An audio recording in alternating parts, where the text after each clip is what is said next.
I played the perfect husband while my wife was getting pregnant. But I'm sterile. How do I do now? I never thought my life would turn out like this. It's the kind of story you hear from others. Something that happens to other people. But I never imagined I'd find myself in the middle of it. I'm a 38-year-old man, and at the time, my life was normal. I had a good job, a nice house, and a wife that I thought I could spend the rest of my life with. My wife, Sarah, and I had been together for 3 years before we tied the knot. We met in a way that felt like fate. She was the one who wanted marriage more than I did. But I agreed because I loved her and wanted to make her happy. So, we got married, and for a while, things were perfect. We didn't rush things. But when we did decide to start a family, we were both excited. Sarah was 33, and I was 38 at the time. It felt like the natural next step for us. But then, things didn't go as planned. We started trying to have a baby, but month after month, nothing. I could see the disappointment on Sarah's face every time her period came, and it started to weigh on her. The stress of trying, month after month, was starting to show in her attitude too. She was irritable, angry at the world, and at me. I tried my best to support her, but nothing seemed to ease the pressure. We argued more than we ever had before. After months of trying, I could feel my own frustration building. It wasn't just the stress of trying to conceive. It was the way she had become so distant, so cold toward me. I began questioning myself. Was it something I was doing wrong? I had no answers, and it was making me question everything. I felt like I was failing her. Eventually, I decided to go to the doctor. I couldn't shake the feeling that something wasn't right. So, I did the test, not expecting much, but hoping for answers. I had no idea what I was about to find out. The results were a punch to the gut. I was sterile. I'd been trying so hard to figure out why we couldn't conceive. But I never expected this. It was heartbreaking. I hadn't even realized how badly I wanted to be a father until I was told that it was biologically impossible for me to have children. It was one of those moments that changes everything. You're not just dealing with the loss of a dream, but the feeling of inadequacy. The emotional weight was unbearable. I didn't know how to tell Sarah. How would she react? How could I tell her that I was the reason we hadn't been able to conceive? We had been through so much together, and now this. I was afraid it would destroy us. But then, she surprised me. 4 days after I got the results, Sarah sat me down. She had something important to tell me, and my heart stopped. I was terrified that she had somehow found out about my sterility. But no. She had news of her own. She was pregnant. I was in shock. I didn't know how to process it. My mind raced. If I couldn't have kids, then this child wasn't mine. It couldn't be. But at that moment, Sarah was so happy. She didn't seem to sense the confusion, the panic that was building inside me. She immediately started planning the future, talking about baby names and how we'd decorate the nursery. I tried to keep my face neutral, to smile and nod, to play along. I didn't know what to do. How could this be happening? If I wasn't the father, then who was? But I didn't say anything. I couldn't. I needed to know more, to get to the bottom of this before I made any accusations. My mind was reeling, but for the sake of keeping the peace, I played along. I attended all the doctor's appointments, supported her through the pregnancy, and kept up the act. But every day, I felt like I was being torn apart from the inside. As Sarah grew more and more excited, I started to feel more and more disconnected. There was this huge secret hanging between us, and I couldn't ignore it any longer. Something wasn't right, and I needed to figure out what it was. But I had to be careful. If I confronted her too soon, I might lose everything. The whole world felt like it was falling apart, and I was stuck playing a role that was breaking me. The days that followed Sarah's pregnancy announcement were a blur. On the outside, I played my part well, attending doctor's appointments, celebrating her growing belly, even throwing a party with our friends and family to announce the pregnancy. But inside, I was falling apart. Every time I saw Sarah smile or felt her hand on mine, I was reminded of the lie that had begun to unravel. I couldn't shake the feeling that something was off. If I wasn't the father, then who was? The thought haunted me. I tried to rationalize it, but nothing made sense. Sarah was the picture of happiness, planning every little detail of our future as parents. But I knew in my gut that she wasn't being honest with me. I couldn't do it anymore. I needed to know the truth, no matter how much it hurt. So, I went back to the doctor for another fertility test. I needed confirmation that I wasn't just imagining things. But when the results came back, they confirmed what I already feared. I was still sterile. There was no way I could have fathered this child. That's when it hit me. If I wasn't the father, then Sarah must have cheated on me. It felt like a punch to the stomach. I couldn't even wrap my mind around it. Sarah had been lying to me, and I had been too trusting to see it. But I wasn't going to confront her yet. No. I needed more answers. If I just confronted her now, she might deny it, or worse, run away. I couldn't risk not knowing the full story. The next few days were filled with a mix of fear, anger, and disbelief.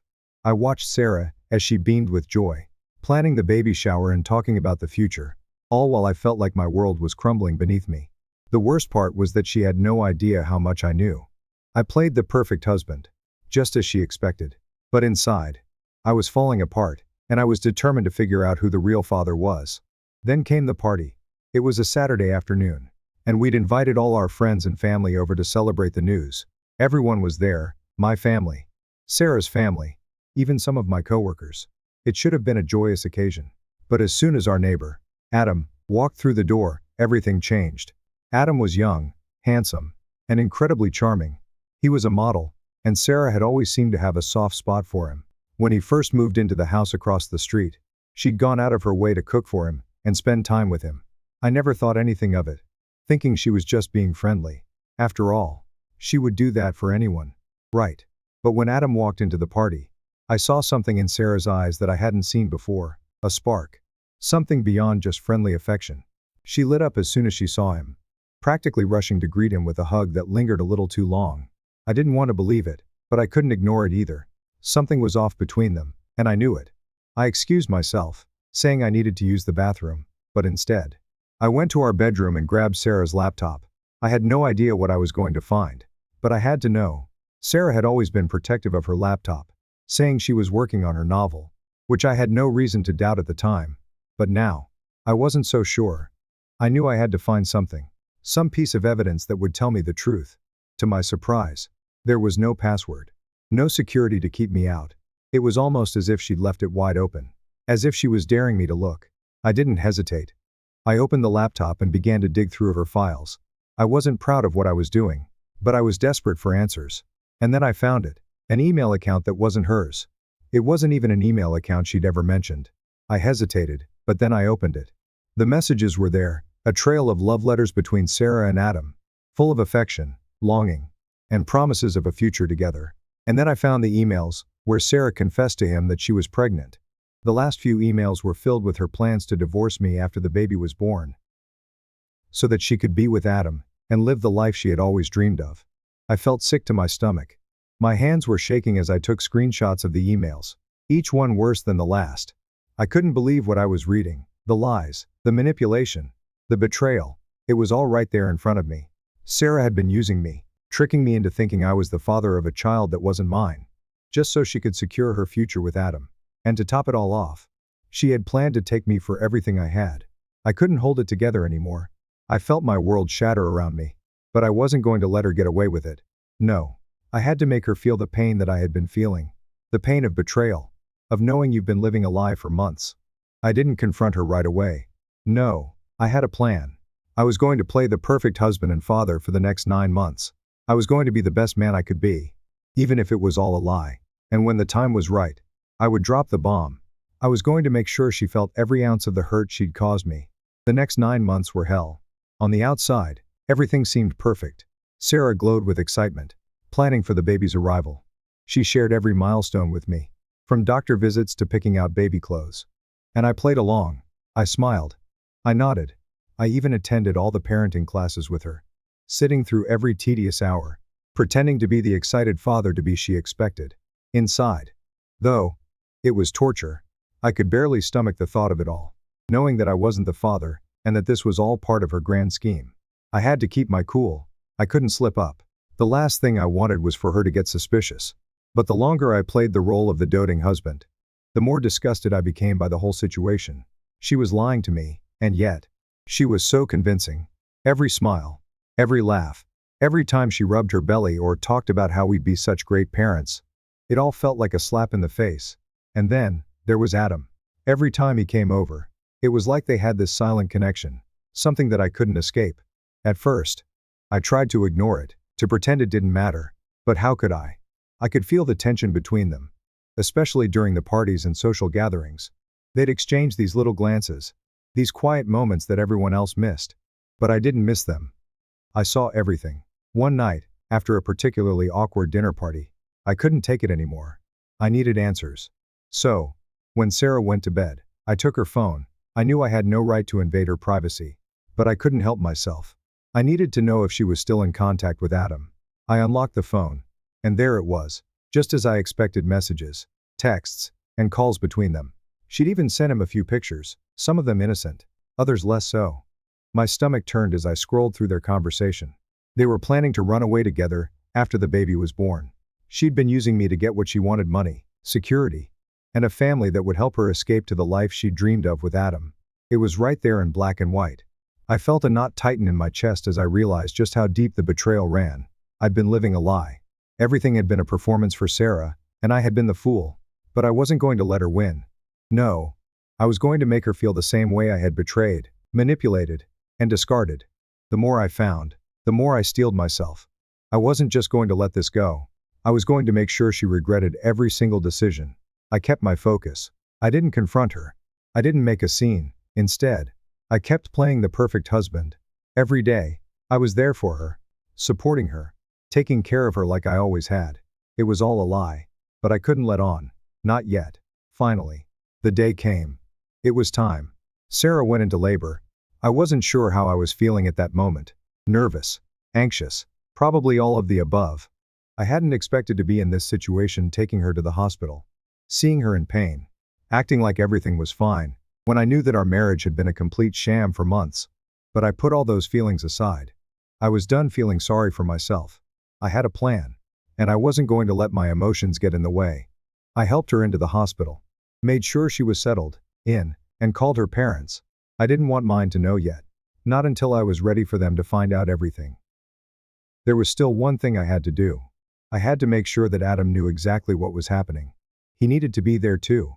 I stepped out of the room, telling Sarah I was just going to make a quick call to her neighbor, Adam. But as soon as I left, I didn't make the call to Adam. Instead, I pulled out the documents I'd been carrying with me for days. The divorce papers. I had already filed for divorce. I was done with her. I walked back into the room where Sarah was lying on the bed, breathing heavily, her eyes wide with fear and pain. I stood there for a moment, watching her. She had no idea what was coming. I pulled out the fertility test results. "I can't get you pregnant," I said, my voice steady. Her face twisted with confusion.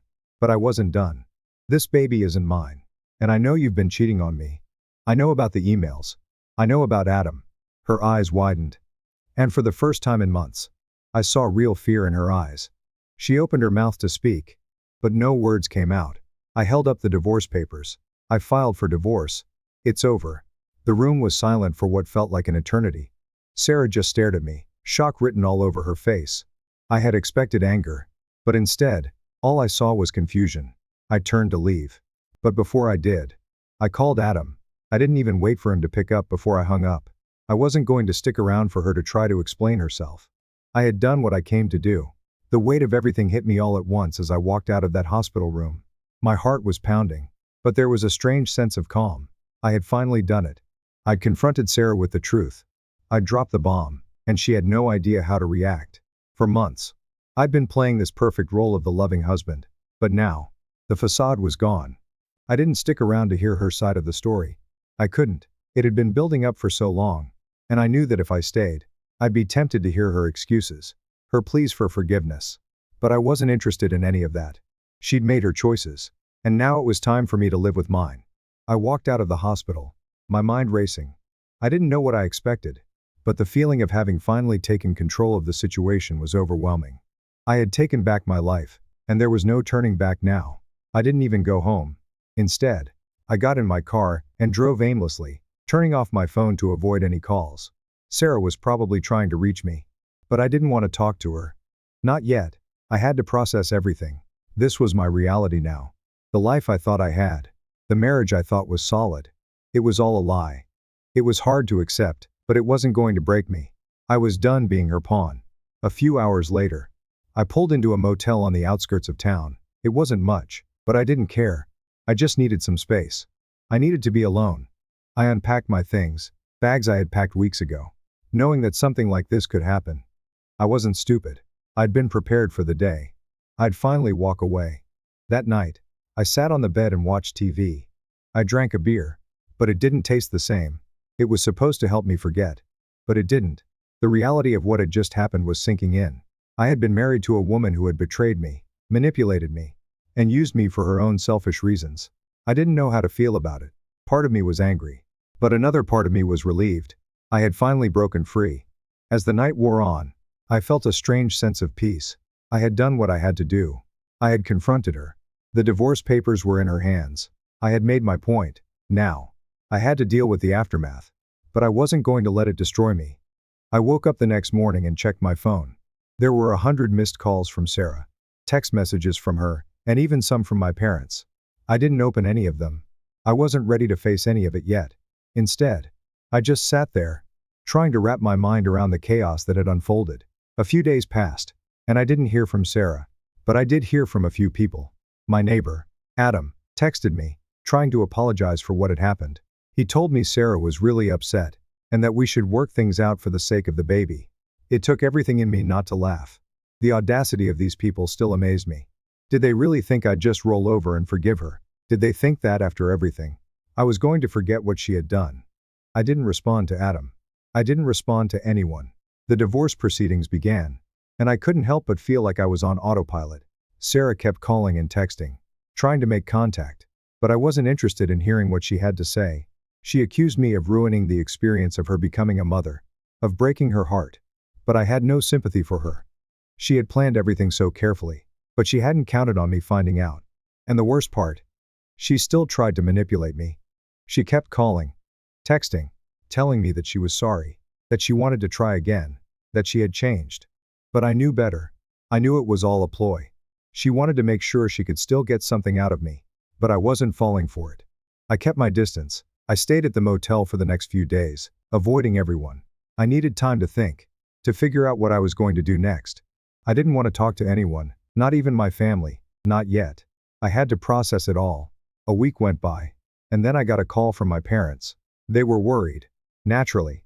I had missed the birth of my child, and they were upset. But I couldn't bring myself to face them just yet. Not until I was ready.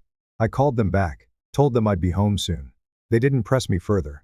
I went back to my parents' house a few days later, and they had all the right questions. They didn't know everything, and I wasn't sure how to tell them. But I had to. They deserved to know the truth. So, I sat them down and explained everything. How Sarah had cheated on me. How she had been manipulating me the entire time. I told them about the emails, about Adam, and how I had filed for divorce. When I was done, they didn't know what to say. My dad was quiet for a long time, and my mom just looked at me with disbelief. My brother, too, didn't have much to say. They were all shocked, and I could see the concern in their eyes.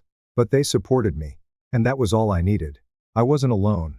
But Sarah, she was still texting, still trying to reach out. I ignored everything she sent me. There was nothing she could say that would change my mind. The damage had been done. It's strange. The things you do to protect yourself when everything falls apart. After the confrontation, I thought I'd be flooded with emotions, anger, sadness, maybe even a little relief. But instead, I felt numb. The days passed, and I went through the motions. I kept avoiding Sarah's calls, her texts, even the messages from my neighbor Adam. There was nothing to say. I had made my decision. I had to let go of everything, her, the life we'd built, the baby that wasn't mine. It wasn't just about revenge anymore, it was about taking back control of my life. The marriage was over, and the sooner I accepted that, the easier it would be to move forward. But as the days went on, things started to spiral. Sarah wasn't done. She couldn't let go, and I guess I should have expected that. She kept reaching out, trying to get me to talk, to reconsider. She would send me messages, long apologies, telling me that she was sorry for everything she'd done, that she still loved me, and that we could work things out. She even promised that she'd end things with Adam. The audacity, the nerve.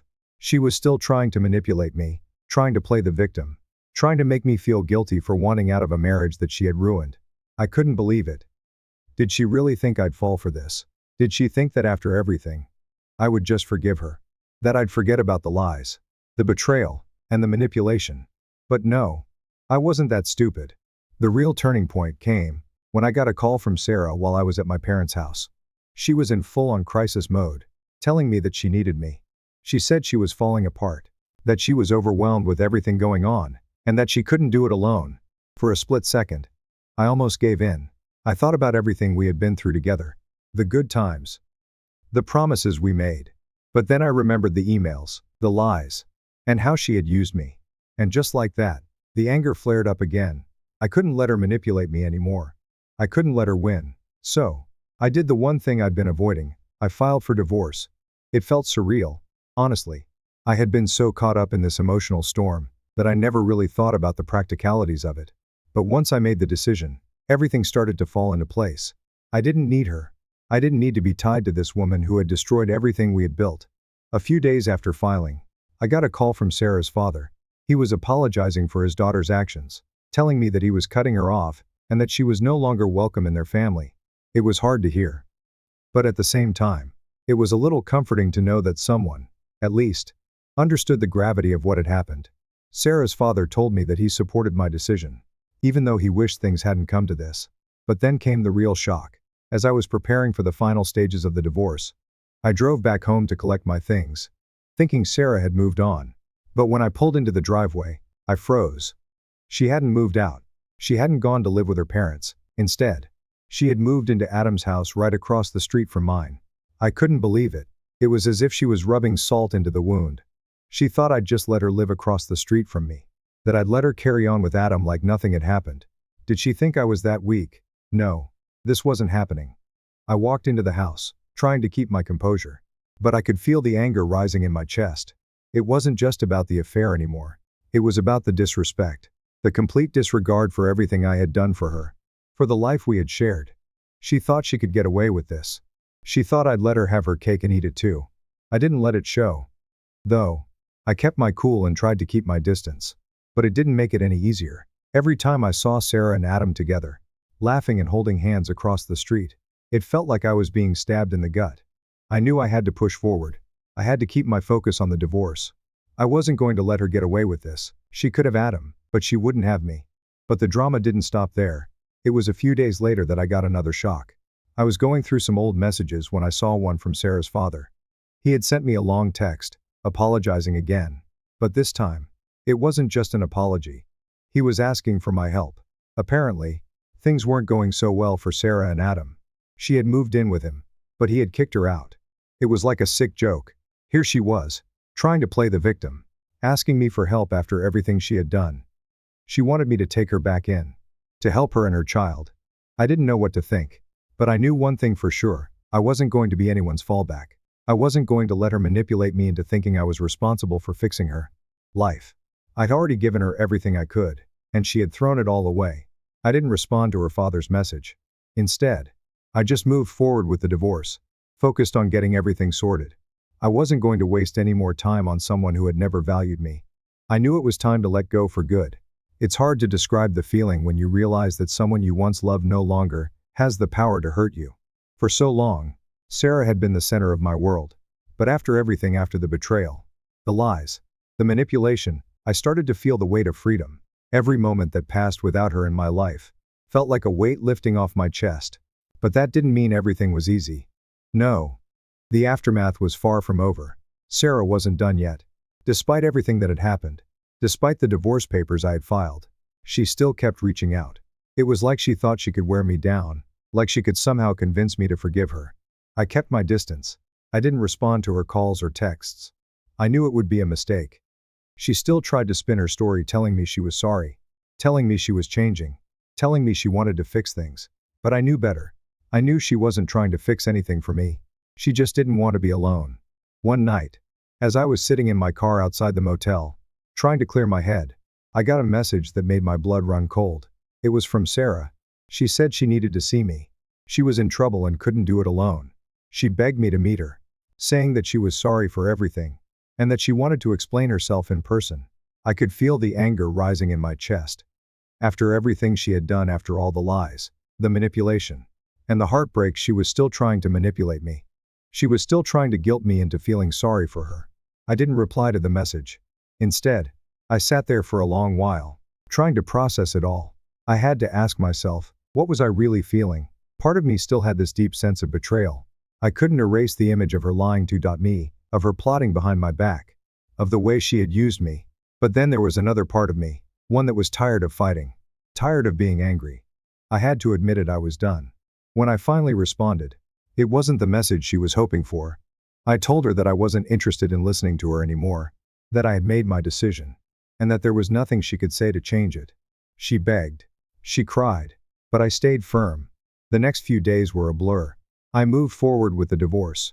And things started happening fast. The legal proceedings were finally underway. And there was no way Sarah could weasel her way out of it. She could try to convince me to come back. But I knew it wasn't real. I knew she was only doing it for herself.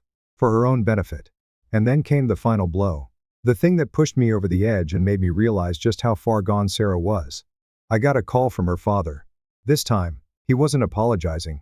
He was demanding that I give Sarah another chance. He said that she had realized her mistakes. That she was willing to do anything to fix things. And that for the sake of the baby, I should reconsider. I couldn't believe it. Was he serious? Was he really asking me to throw away everything I knew about Sarah just because she had shed a few tears and said she was sorry? No. I wasn't falling for it. I didn't care how sorry she seemed, or how much she begged. I didn't want her in my life anymore. I told her father that I was done. I told him that I was moving on with my life. And that he should accept it. I wasn't going to be manipulated by him, or by Sarah. I had already given her everything I had, and she had thrown it all away. I wasn't going to be the one to clean up her mess anymore. The next few days were quiet. Sarah tried to call, but I didn't answer. She sent me texts, saying she was heartbroken, saying she needed me. But I ignored them all. It felt empowering to finally take control of the situation. I wasn't her emotional punching bag anymore. I was free. I was finally starting to breathe again. Then came the most unexpected part of it all. A few days later, Sarah texted me one last time, asking if we could meet in person. I was tempted. Part of me wanted to hear what she had to say, maybe to get closure, or just to hear her beg for forgiveness one last time. But I knew deep down that it wouldn't change anything. She could apologize until the cows came home, but I wasn't going to forgive her. So, I didn't respond. I didn't need closure. I didn't need her to beg. I had already made my peace with it. The divorce was final. I had nothing left to say to her. I moved back into my house. My parents and friends supported me, and I realized that I didn't need to carry the weight of the past anymore. I could move on. I had my health, my work, and my family. I had everything I needed to rebuild my life. And Sarah, she was still stuck with Adam, still trying to live out the dream that she had crafted at my expense. But I wasn't part of her dream anymore. It's strange how life has a way of moving on, whether you're ready for it or not. The first few days after the divorce were a blur. It felt like a weight had been lifted. But there was still a hole. I still couldn't believe the woman I'd loved had turned into someone unrecognizable. But as time passed, I began to realize that letting go of her wasn't just about moving on from our marriage, it was about reclaiming myself. I started focusing more on work, diving into my career, and spending time with friends and family. I needed to surround myself with people who cared about me. People who hadn't been playing games or lying to me. My parents were incredibly supportive. And so were my colleagues. It wasn't easy, but I knew I had to start looking forward. One of the hardest things was seeing Sarah across the street with Adam. Every time I drove past their house, I could see them together, acting like they had everything figured out. It made my stomach churn. I couldn't help but think of the years I had spent working so hard, trying to build a life with her, only for her to toss it all aside for him. But I didn't let it break me. I focused on my kids. James and Max were still young, and I knew they needed me more than anything. They missed their mom, but they were starting to get used to the new routine. It was hard, but it was the best I could do. I wasn't going to let them grow up in a toxic environment. They deserved better than that. I spent a lot of time with them, taking them to the park, playing video games, and making sure they knew that no matter what had happened between Sarah and me, they were the most important thing in my life. I made it my mission to be the father they needed. But as much as I tried to move forward, the past kept coming back. Sarah still tried to reach out to me. Every week. She'd send me messages, asking to talk, telling me that she was sorry, that she wanted to fix things. It felt like a twisted joke. She had destroyed everything, and now she wanted to come back as though nothing had happened. But I wasn't falling for it. One day, I got a message from Adam. At first, I thought it was just another attempt at manipulation. But when I opened it, it was different. He told me that he knew I was angry and hurt, but he wanted to explain things from his side. He said that he never intended to hurt me, and that he'd been in a tough spot too. I was furious. How dare he try to paint himself as the victim in all of this? I didn't respond to his message. I didn't need to. The truth was that Adam and Sarah deserved each other. They had both hurt me, and I wasn't going to waste any more time on them. I had a life to rebuild, and I wasn't going to let them drag me down any longer. A few weeks later, I found out something that made me feel even more resolved to move on. Sarah had been kicked out of Adam's house. She had tried to make it work with him, but it all fell apart. Adam had dumped her, and she was left with nothing. She had nowhere to go, and no one to turn to. For a brief moment, I felt a twisted sense of satisfaction. She had finally gotten what she deserved. After all the lies and the manipulation, after everything she had done to destroy me, she was finally facing the consequences of her actions. But even though I felt vindicated, I knew that wasn't the path to my happiness. I couldn't waste my time gloating over her failures. I had to let go of all of that. So, I stayed focused on my kids, my work, and myself. I went on with life, refusing to let the past define me. Then, one day, I received a message from Sarah's father. He was apologizing again, telling me that he was sorry for everything that had happened. He mentioned that Sarah was struggling and wanted to get her life together, but he wasn't sure how. He said that she'd asked for help, but he didn't know if he should intervene anymore. It was hard to hear, but I knew I couldn't be her savior. I wasn't her father. I wasn't the one who needed to fix her. She had to fix herself. Just like I was fixing myself. I replied to her father, telling him that I appreciated his concern. But I couldn't help Sarah anymore. I had moved on. I was focused on my children, my future, and rebuilding my own life. And for the first time in a long time, I felt like I was finally free. It's been a month since everything settled down. Sarah's still texting me from time to time, but I don't respond. I'm not interested in hearing her apologies or excuses anymore. I'm not angry. I'm not bitter. I'm just done. My lawyer has already made sure that the divorce settlement is final, and Sarah's been officially cut out of my life. I'm not interested in paying her alimony, especially after everything that happened. I've already filed all the paperwork to make sure she doesn't get anything from me. And you know what? I'm at peace with that. I'm at peace with everything. I'm doing well. James and Max are thriving. And I'm becoming the father I always wanted to be. I'm focusing on work and taking care of myself. The house feels empty at times, but I've learned to appreciate the quiet. I'm moving forward. I don't know what's next, but I'm ready for whatever life throws my way. It's strange how life has a way of throwing curveballs when you least expect it. After everything I'd been through, the lies, the betrayal, the heartbreak, I honestly thought I'd never get back to a place where I felt like myself again. But here I am, living my life, taking each day as it comes, and realizing that I've come out the other side stronger than I ever thought possible. The past few months have been all about focusing on what matters most, my kids, my career, and my own personal growth. I've been spending more time with James and Max, making sure they know that even though things have changed, their dad is always here for them. It's not perfect, but we're making it work. And seeing them smile, seeing them happy, has been worth every sacrifice. Sarah. She's still a part of the story, but she's fading into the past where she belongs. Every now and then, I'll get a text or a call from her, but I've made it clear to her that I'm done. The last time we spoke, she tried to guilt me into feeling bad for not forgiving her, tried to play the "I've changed" card, but I didn't buy it. I think part of her is still holding on to the idea that I'll come running back. But that's not going to happen. I've been through the emotional ringer already, and I'm not going back to that toxic relationship. I deserve better, and I'm not going to settle for less. It's funny, when I first found out about the affair, when I first learned how deep the betrayal went, I couldn't imagine how I would ever get through it. I was broken. I was consumed with anger, sadness, and confusion. I didn't think I'd ever heal from the hurt she caused. But now, I can honestly say that I'm better off without her. The divorce settlement went through, and Sarah got nothing from me. That's the way it should be. She didn't deserve anything. I'd been the one who supported her, who tried to make things work, who put in the effort to build a future together. She destroyed it, and I wasn't about to let her walk away with anything. And honestly, it felt good. No, not good, liberating. To know that I had taken control of the situation. To know that she couldn't manipulate me anymore. To know that I had the power to move on. In the end, I didn't need her. I don't need her. As for Adam, well, I don't think he's going to fare much better than Sarah. The last I heard, he was struggling to keep up with the responsibilities of a new life with her and a baby. I don't wish ill on anyone, but I have to admit, it's a bit satisfying to see them both floundering after everything they put me through. They deserve each other. But I've learned that revenge isn't the key to happiness. For a while, I thought it would be. I thought getting back at Sarah, making her feel the way I felt, would somehow give me closure. But the truth is, closure doesn't come from hurting others. It comes from healing yourself. That's what I'm doing now. I'm healing. I've started to focus more on myself. I've been working on projects I'd put off for years. Things I'd always wanted to do but never had the time for. I've been hitting the gym, eating healthier, and focusing on my own mental health. For the first time in a long time, I feel like I'm finally taking care of the most important person in my life, me. And you know what? It feels damn good. I still have a long way to go, and I know that the road ahead won't always be smooth. There will be days when I look back and remember the pain, the anger, and the sense of betrayal. But I've learned that those memories don't define me. They're just a part of the journey. They've made me who I am, but they don't control me anymore. I'm in control now.